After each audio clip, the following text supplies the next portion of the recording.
rakt in i ett par avslutande ord kring historiens framtid från ordföranden i Nordstjärnan, det familjeägda investmentbolaget som kan blicka tillbaka på många generationers företagande.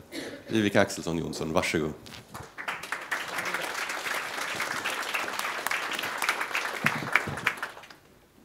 Då ska jag försöka göra en kort sammanfattning om min syn på historien.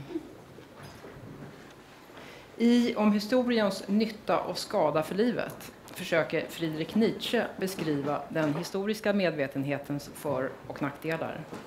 När historien, minnet, har tillåtit sig växa allt för stark blir historien till en börda för livet.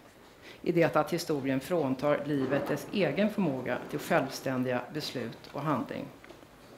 Nietzsche själv skriver så här, citat: när historien tjänat det förgångna livet på ett sådant sätt att den undergräver fortlevandet och framförallt det högre livet, när det historiska sinnet inte längre bevarar utan mumifierar livet, då dör trädet på ett onaturligt sätt uppifrån och gradvis ner till roten. Och till slut går vanligen roten själv under. Slut på citat. Företagshistorien kan också bli till en börda, att likna vid att behöva bära hela världen på sina axlar. Historien kan uppsluka en totalt och göra att man förstelnas, liksom guden Atlas. När det förflutna upptar allt för mycket av ens medvetande kan försöken att upprepa tidigare generationers framgångar förvandlas till ett Sisyfosarbete. Man når till synes aldrig fram till målet. Allt var bättre förr. Professor Göran Karlsson har skapat en typologi över vad han kallar historiebruk och missbruk baserat på Nietzsches idéer. Han skriver om vetenskapligt historiebruk, ideologiskt, existentiellt, moraliskt, politiskt pedagogiskt och ekonomiskt kommersiellt historiebruk. Och det är väl den senare verksamheten, ekonomiskt kommersiellt historiebruk, som vi håller på med här idag. Jag kan redan nu säga att vi saknar en marknadsföring och kommunikationsavdelning på Nordstjärnan. Vi använder inte vår historia som ett instrument, men jag tycker personligen att historia är intressant, det är viktigt, och vår historia är någonting vi inte kan komma ifrån utan måste relatera till. Jag får exempelvis ofta frågan, hur är det med Nordstjärnans båtar?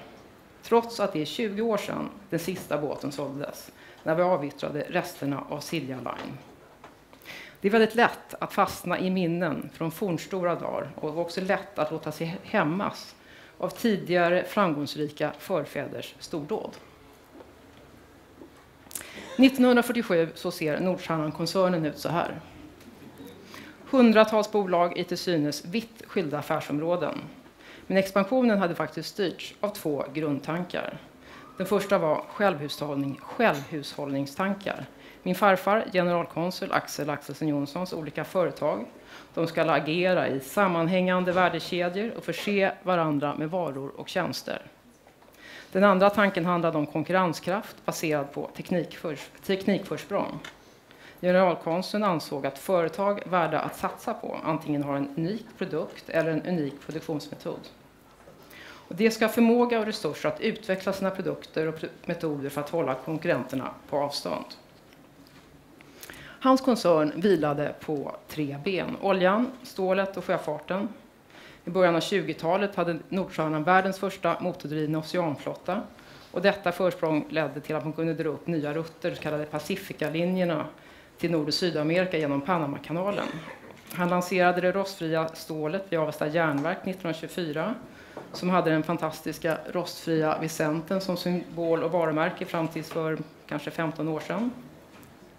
Och 28 så lät han bygga Sveriges första oljeraffinaderi i Nynäshamn utifrån antagandet att olja och bensin skulle ha framtiden för sig, som sen i sin tur ledde vidare till Nynäs bensinstationer, asfaltproduktion och byggverksamhet.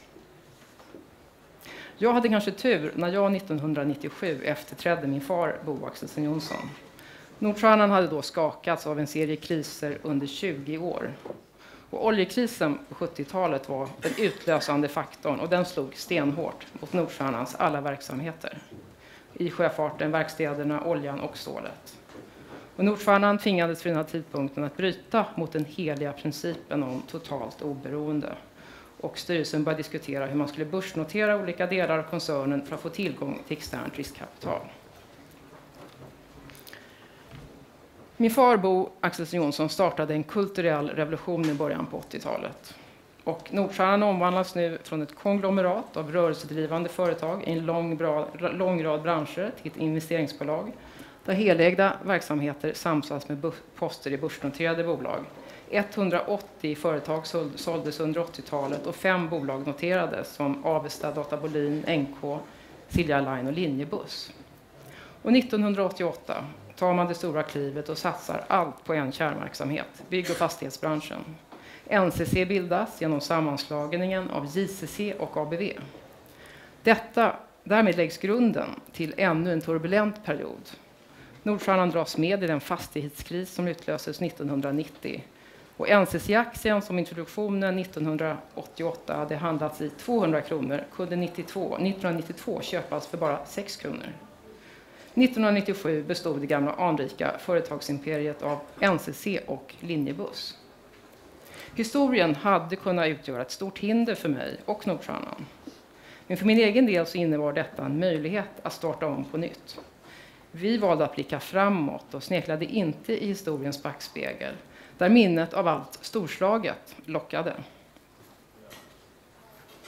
En ny styrelse och ledning stakade ut en ny kurs och 2 personer som saknade bindningar till vår historia spelade en avgörande roll för var Nordstjärnan befinner sig idag.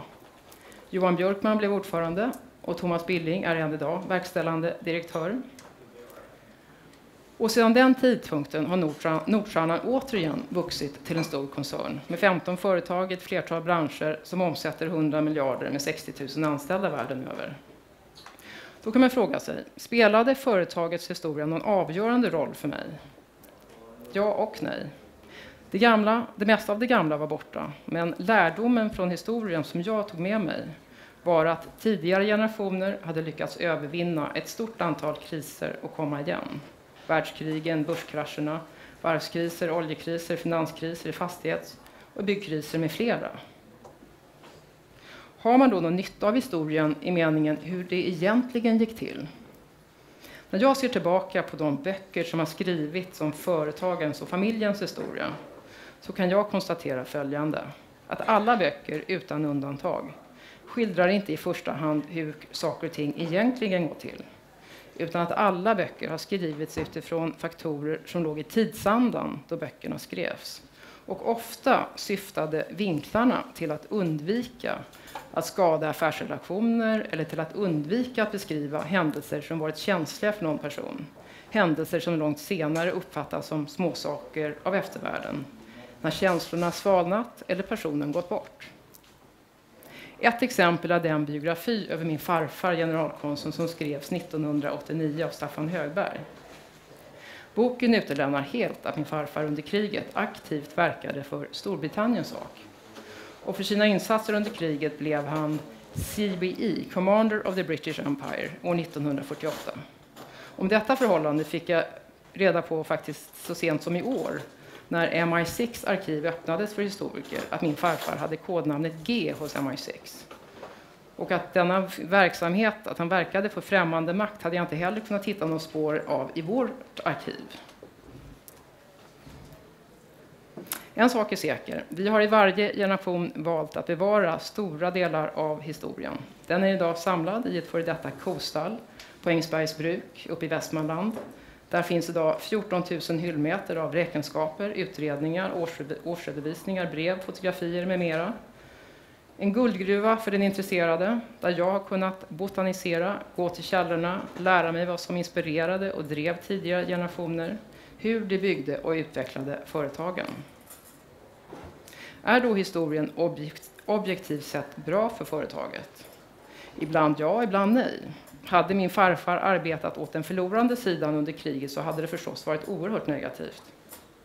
Visst kan man försöka styra historieskrivningen, därmed bilden av företaget. Historiemissbruk kallar professor Claes-Göran Karlsson den verksamheten. Men i grunden så tror jag att historien om Nordstjärnan berättar sig själv genom den bild som andra har skapat sig av företaget genom åren. Har ni båtar kvar? Ränderna går aldrig ur. Ett gammalt företag med mer än 100 år på nacken omgärdas ofta av en mystik och en aura av oövervinnlighet och bär för många utomstående som inte deltar i det dagliga slitet något av en evighetens prägel över sig. Och denna kvalitet kan liksom gamla adelsnamn och kungligheter i bästa fall öppna många dörrar som annars skulle vara stängda. Och i den meningen kan man verkligen ha nytta av sin historia. Men i praktiken spelar ingen annan historia någon roll för företaget än vad som står på sista raden i resultaträkningen. Är det rött eller svart? Everybody loves a winner. Förloraren glöms bort i näringslivet. Vilket värde har skrivmaskinstillverkaren från Åtvidaberg, Facit företags historia idag? Tack för mig.